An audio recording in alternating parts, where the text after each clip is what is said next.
My guest is here.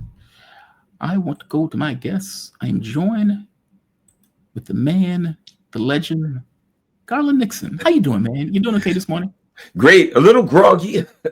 We're just a little groggy. Let's see, groggy. My back's killing me. My sciatica's acting up. Other than that, I'm hanging in there. Yeah, you told me your back was hurting. I'm sorry to hear that. I wasn't sure because last time you were here, I asked you about the show, and you was like, "Yeah, I haven't been doing them consistently." Is it because of the back pain? Is it? That's a big part of it. Yeah, it's one of these things. It flares up every so often. Sometimes worse than others, but it is what it is. I'm sorry to hear that. You're not the only one. That another one of my guests has just had surgery on his back. Oh. And yeah, he was in a lot of pain also. So no, man, I'm sorry to hear that. Garland Nixon, political analyst. He runs the Garland Nixon show on YouTube. He is a fantastic analyst. Thank you for joining me, man. I really appreciate it. And I'm sorry about the back pain. That sucks. Oh, well, thanks a lot. You did a video, and in that video you pointed out, and I guess there were two things.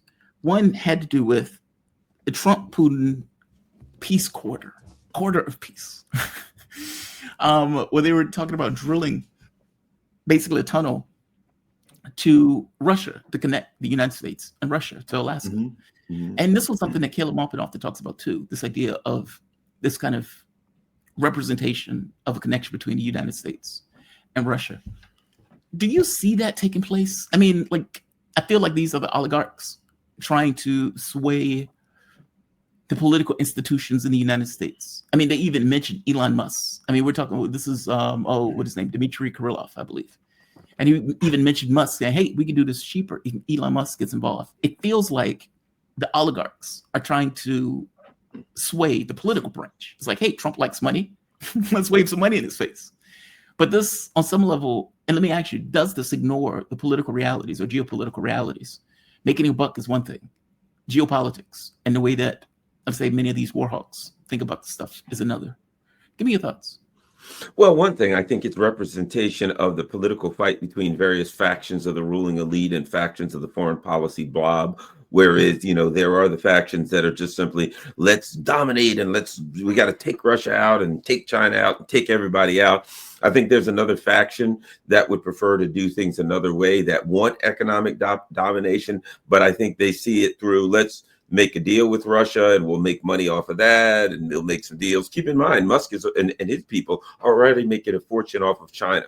I think it was the chief of NVIDIA or somewhere the other day, the chief of one of these big chip companies saying, hey, what they're doing with China is a problem because they've got such a big market. And, we went from, part of that market to zero, and that's a problem for us. So you have people that are already have integrated their business model into the China, the business model that includes China. They're doing well off of it, and they see the future, I think wisely so, as, hey, man, look, instead of fighting China, we're already making money working with China. Let's work with China and make money. They look at Russia. They say there's not lots of natural resources. There's lots of business opportunities there.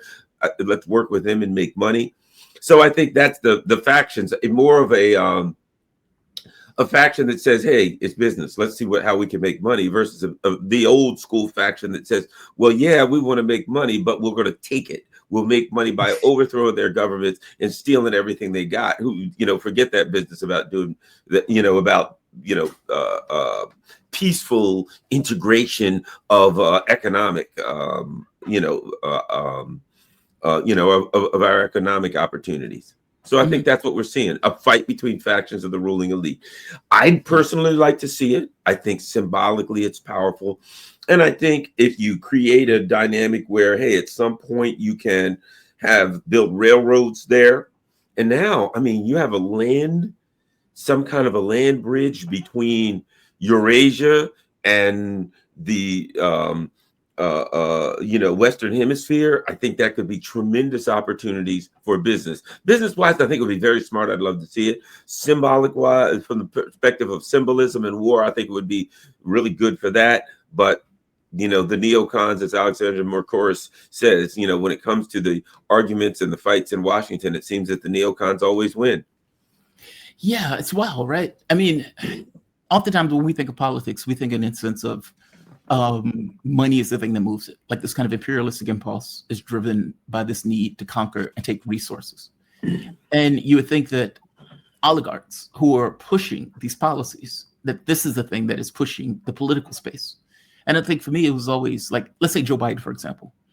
Joe Biden brain was mush when he was in office. But Joe Biden, if you woke him up at 3 a.m, would still say, Putin needs to be out of office.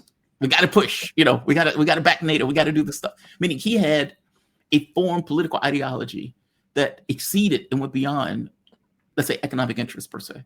Meaning they might have dovetailed, but all things being equal, Joe Biden was a war hawk and he wanted to go in a direction. It is weird when you see these oligarchs coming out of either Russia or the US, and their influence is minor in comparison to the war. And I think that's what the entire point of Kirillov was, where his thing was like, let's make deals. We can, Russia has resources. Hey, what about Exxon? What about this? What about that? And of course, Donald Trump might have been interested in those things in a vacuum, but all things being equal, it seemed that Trump is effectively trapped by hegemony in the way that the U.S. operates. Well, let me read, if Tony Blinken's book here, Ally versus Ally. I'll just read a couple of sentences from it. You bought that book. Yes, I did. You put money in Blinken's pocket. I certainly did. I did because I want to know what these guys are thinking, right? Yeah. And it's perfect for this conversation because what he talks about in this book is exactly what you're saying. People who see geopolitics as a way to make money and people who just see it as we don't care about if we lose money, right? Who cares if we lose everything? As long as we geostrategic purpose, that's it. Who cares if we all go broke? As long as we're a little less broke than the Russians and the Chinese, So he says, for a number of this is Blinken, for a number of, and they were talking about, what he was talking about is the oil pipelines. They were unhappy with these Siberian pipelines going into Europe, and Europe was doing well because they were getting cheap oil. And here's what he says. For a number of influential policymakers, the time seemed opportune to engage the Soviet Union in a round of economic warfare. You notice he uses that word, right? Uh-huh. Listen to this. Regardless of the price that might have to be paid by the economies of Western Europe and the American business community, which would be excluded from the Soviet bloc market. So he's saying then, and he had basically said he's one of those influential policymakers. So regardless of the price, so they're saying, oh man, this would be a great time to go after Russia with economic warfare. Who cares about the price it's going to cost for American and European businesses? But keep in mind something. If you say we're going to do this, even though, it just smashes the American and European businesses, that means the people who work for those businesses, which are all of us out there, are going to suffer too. Now, it was Tony Blinken saying that.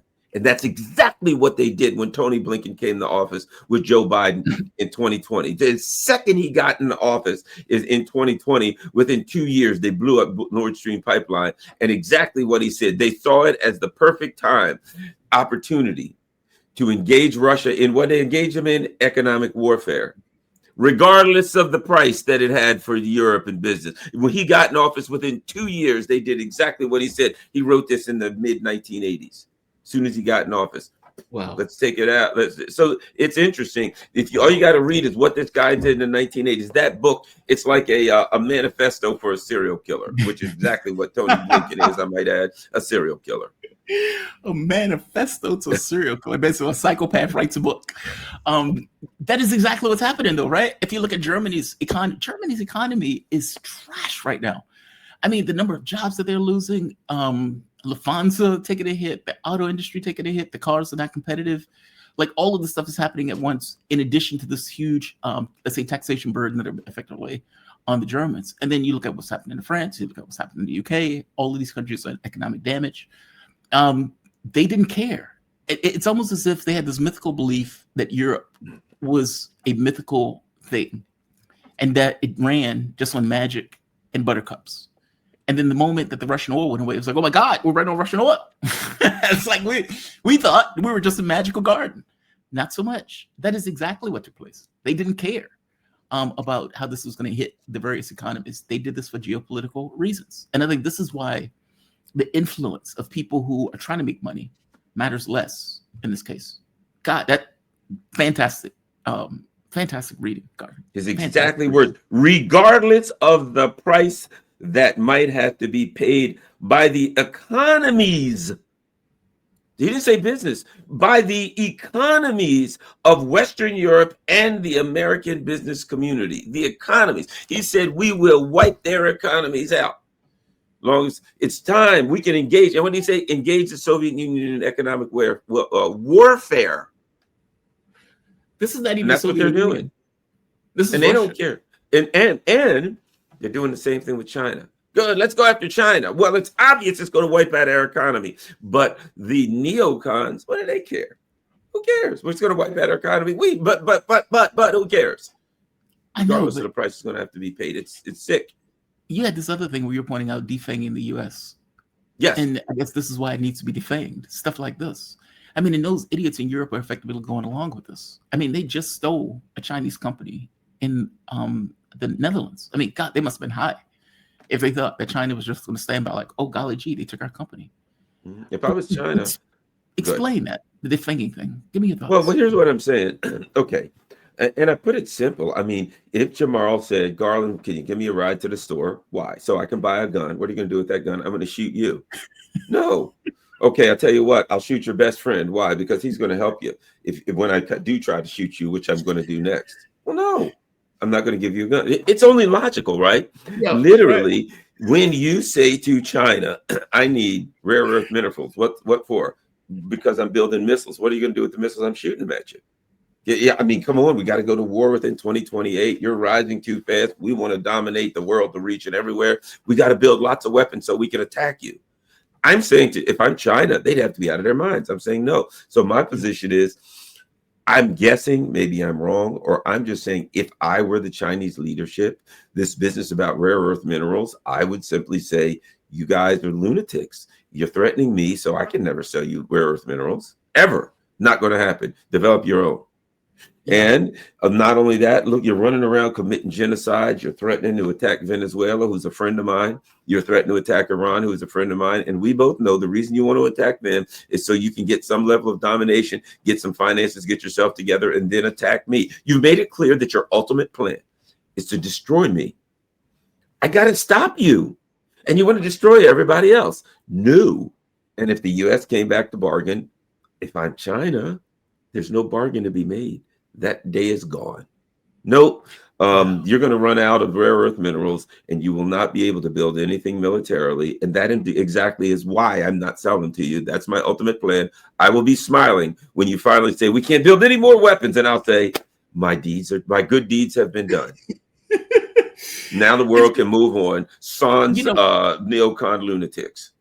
It's beyond the rare earth. I mean, it's beyond the military equipment. That's one part of it. I mean, there was a paper, I think it was like 75% of the U.S. military comes from either direct Chinese products or indirect Chinese products. That's astonishing. And you're right? It's like, dude, I'm not going to give you a ride to go to the gun store to shoot you in the face.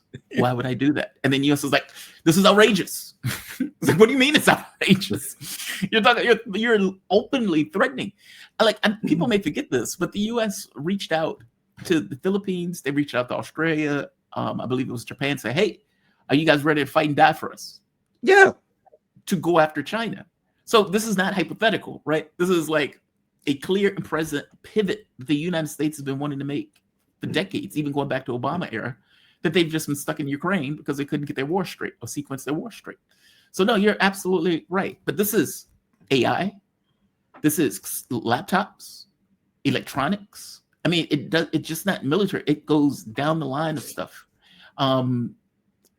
Yeah, that they got us by the balls, as Joe would say. It's like they got us by the balls on this. I mean, do you think there's a deal that can be reached? Or do you think, well, no, they're not going to make a deal with us in these terms. I mean, all things being equal, they're still going to maintain these constraints on the way rare earths are being, let's say, litigated. If I were China, I can't say for sure. I wouldn't make a deal. Would you? You know what I mean? But man, they're screaming. All someone would have to do right now, if anybody doesn't believe me, go do any kind of internet searches. Not you could search on Google, you can search on Brave search on 3 or 4 and search United States war with China, U.S. coming war with China. Go just look and through the New York Times and Washington Post and search the word China. You'll find all of these things about our missiles are superior and how we could fight them and what we need to do, and all these things making it clear that the ruling elite want war with China. If I'm China, I just say, well, you may be able to have a war with me, but I'm not going to make it easy for you. I'm going to make it as difficult as possible. And if you say, well, you're going to lose a lot more money, I'd say I'd lose a lot more money in a war. So if I got to say I'm going to lose money, it's going to hurt my economy, I think a war with the United States would hurt my economy a whole lot more. Weighing the two, I think it's a lot cheaper for me to, do everything I can to inhibit your ability to go to war with me, which you can't. Right. Without these rare earth minerals, you can't. So if I do this, you in all likelihood can't. That's the game plan. Your move. Do whatever you're going to do. But the answer is no. It also hits Trump's ability to this kind of reshoring heavy industry to the States, this maximalist push for AI. It hits all of it.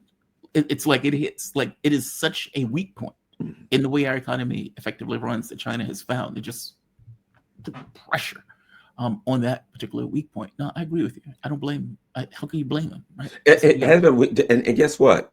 Doesn't the U.S. use any means that it can to attack China right now? Yes. Any means possible? We know for a fact that there's been projects on the Belt and Road that have been attacked by, literally bombed and stuff like that in Pakistan. Everybody knows the CIA is behind that. So you're literally overthrowing countries on their border. You're trying to overthrow their allies and cut them off. You're doing all kinds of things. And if the U.S. had this hanging over China's head, we cut it off immediately and never sell them anything. If we've used every possible way we can to destroy China, any option that we have to hurt China economically, we use. And recently we made a deal and said, okay, right now there's a moratorium on doing bad things against each other. We're working on a deal. We're not going to do anything to hurt you. You're not going to do anything to hurt us. And the China agreed. Fair enough. Within days, we're taking more actions to hurt them. We violated it ourselves. If I'm China, I'd say fair enough. When somebody shows you who they are, believe them. It's China. What I think it is, though, is China showing the world we are a peer competitor, period. None of this nonsense about you being, because that's exactly what they did. China and the United States agreed the tariff war, let's say, became a ceasefire. And the U.S. started to escalate and started to do stuff like the chips thing, for example. The U.S. believed that it had this ability to damage China by using microchips and these kind of like NVIDIA chips and everything else. What did China do? China spun up their own industry in those chips. At which point, which is to your point, if the U.S. had the capability of doing it, they would have done it. And so the idea that the U.S. is screaming that China is going to war with the world. No, they're not. It's about you. Don't externalize this. This is about you. No, you're absolutely right. You're 1,000% correct. I don't know if they're going to come to a deal. I don't even know what the deal will look like, especially if ultimately the U.S. goal of primacy remains. Why do you think they're willing to go to a war that they're obviously going to lose? There is no way that the U.S. is going to beat China in a conventional war, which means it would eventually go nuclear. We are lost. All of these, let's say, military games that we've effectively ran in this case, we've lost every last one of them. And yet they're still edging for it. Is it that they want the war or they want the appearance of war? Because even the appearance of war maximizes profit in regards to the weapons that are being made. I think one of the things we're looking at as the empire falls apart is the actions are not rational anymore. We are like looking at it saying, hey, I'll give you an example. Remember the Will Smith thing where he smacked Chris Rock? And then afterwards he says, oh, I lost it. I was protecting my wife. And, kind of like he just went out of his head and went berserk protecting his wife and he lost it. Right. And I'm like, if that was Dwayne "The Rock" Johnson you slapped, I believe you lost it. If you slap somebody that was twice your size that would pulverize you immediately afterwards, I'd say, yeah, you lost it. You really lost control because, you did something knowing that you had a complete disregard for your own health and welfare. So I'd say, yeah, you kind of went crazy. I believe him. But if you smack some guy half your size, you didn't lose it. You acted because you knew he couldn't hurt you. It was a very rational decision. I'll smack him. I'll show off. He can't do anything to hurt me. Right. The same with the U.S. That's why I say Uncle Sam and its allies are irrational. Yeah. So we're looking at it saying, why would they do this? They can't possibly win because we're rational actors. Look what they're doing in Russia. Yes, we've got to get we need to get a ceasefire. You and I know there ain't going to be no ceasefire, but they can't act in a rational manner. We need Russia to do this. I saw Glenn Nixon had a woman who was from one of these think tanks who tried to give the appearance of being rational. But when you listen to her talk, her discussion about, she somewhat acknowledged that it was existential to Russia, but still kind of acted as though they could get a deal with Russia that wouldn't recognize the existential nature of this to Russia. Yeah, but we can do this and we have to do this and then we'll have this kind of leverage. You got no leverage with Russia. None. Yeah. They're going to win the war because they lost 27 million people, the Nazis last time. They ain't losing 27 million this time. There's nothing you can do to get a deal with them. They'll win this war. I mean, they'll make a deal, but it's going to be so lopsided, it'll effectively be a signature of surrender. And I don't blame them. They have no choice. That's what we do if they came to our border. Any superpower would do that.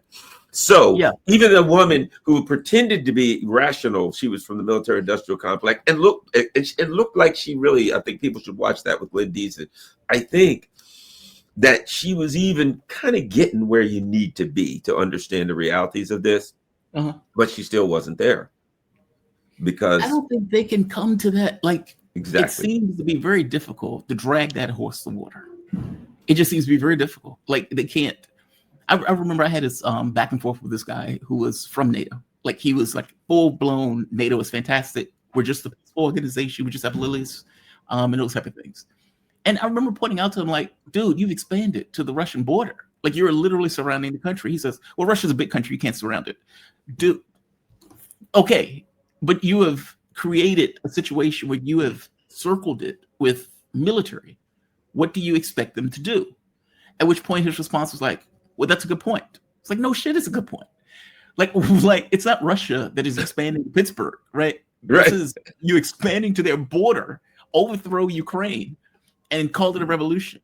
And what do you expect them to do as this, this force that is built to go after the Soviet Union and the remaining beating heart of the Soviet Union being Russia? You're expanding to their, why do you expect them to be okay with that? But that's not the honest way that they engage it. Ukraine is an independent country. Ukraine can do whatever it wants. If Ukraine wants to join NATO, Russia shouldn't have anything to do with it. I mean, it's insane the way they talk about this stuff. They don't seem to get that this is existential. And because it's existential, everything is on the table. They don't quite get that. And I don't even know if Trump gets that. Give me your thing on this Budapest. For one, do you think the meeting is going to take place? And B, what do you think the point of this meeting is if they can't come to that acknowledgement? I hear that it's on, it's off, it's off, it's on. I think the Budapest, I think the true purpose was Trump was smushed into a corner, right, with the tomahawks, and he wiggled out of the corner using. But that's the same thing that happened before. Remember, it was yes, Trump's got to do these massive sanctions, bone crushing sanctions by Thursday if he doesn't come up with a deal with Putin. And Wednesday, he's we're having a meeting with Putin. And they're crap, you wiggled out of it again. And what happens? All right, Trump, it's Tomahawks Friday, Thursday. We're having a meeting with Putin. Crap, not that again. So we see a very clear pattern that when they push Trump all the way into a corner, I've always said this, you can't corner Trump because he doesn't cornered himself. I mean, he's the one who said this stuff. I'm going to do bone crushing sanctions. Yeah. But that's Trump. Yeah, I mean, but he will promise anything. If you haven't noticed his political career, Trump will promise anything and not deliver. He does the same thing that he does. That's a pattern for Trump. In the same way that he tells his voters, I'll do this, this, this. And when he gets in office, who cares about anything? I ain't doing it, right? He does the same thing with the neocons. So they're like, okay, we got to go get Russia. We got to do this. He's like, yeah, sure. Great idea. I'll do it. And he looks and he goes, all right, I got 3 weeks to wiggle out of it. Yeah. Oh, I mean, guys, don't forget. Hey, great idea. Yeah, let's get Russia. All right. Crap. 2 weeks to wiggle out of it. What am I going to do? Then he gets down to the last minute. Guys, how can I wiggle? Oh, we'll do the old meeting with Putin. Oh, great. All right. We'll do it tomorrow. Okay, Trump, tomahawks, meeting with Putin. Ah, crap. So he's played that. I don't know if he can do it a third time. I think he's going to have come up with something again. But it was the meeting with Putin was an off ramp. It was wiggling out of a corner. The Russians know what he's doing, and they played along with it. I want to meet with Putin. And the Russians are like, sure, sounds like a great idea. Let's get it set up. And if you say it's going to be in Europe, it's really a distraction because the Europeans are like, oh, no, not in Europe. We've got to stop it. It's going to be in Europe. And Trump's like, worked again, didn't it? Yeah, guys, go ahead and keep fighting that. And now the struggle is not, why didn't you give them the tomahawks? The struggle is, why are you going to do it in Europe? And that's the conversation. You sucked all of the air out of the room that was being talked about tomahawks. And now that it's being talked about the meeting with Putin, where it's going to be, why it shouldn't be there. That's the game Trump plays. It's a rhetorical game. It is a duck and dodge and wiggly game. But, and even the woman from this, and she was like from the Center for Strategic Studies, one of these terrible, even she said tomahawks was never on the table. Yeah, it was a bluff. She said, we talked to the people in Kiev, and this is what she said, and they wanted tomahawks. They really thought tomahawks was on the table. Tomahawks were never on the table. Ray McGovern was right, and even the people over at the Center for the Evil Doings, or whatever the hell it's called, knew tomahawks were never on the table. Yeah, my original take was it was a bluff. I didn't even cover it. Right. I thought it was a bluff. And then the closer we got to it, I'm like, maybe he is going to give them. I mean, I was looking at the Russian response. The Russian response was so muted that I was like, okay, well, if that's going to be the Russian response, they may beat the hell out of Ukraine, but that doesn't fall back on us in any real sense. Maybe they do give them. No, it ended up being just a bluff. And I agree with you. This was Trump's off-ramp, just like it was the first time around. I mean, I don't know how often he could do this. And also, calling it a way to manage the neocons implies that Donald Trump has an agenda beyond. How can I say this? Let me ask you this: do you okay? There are two questions. One has to do with it being in Budapest and Orban.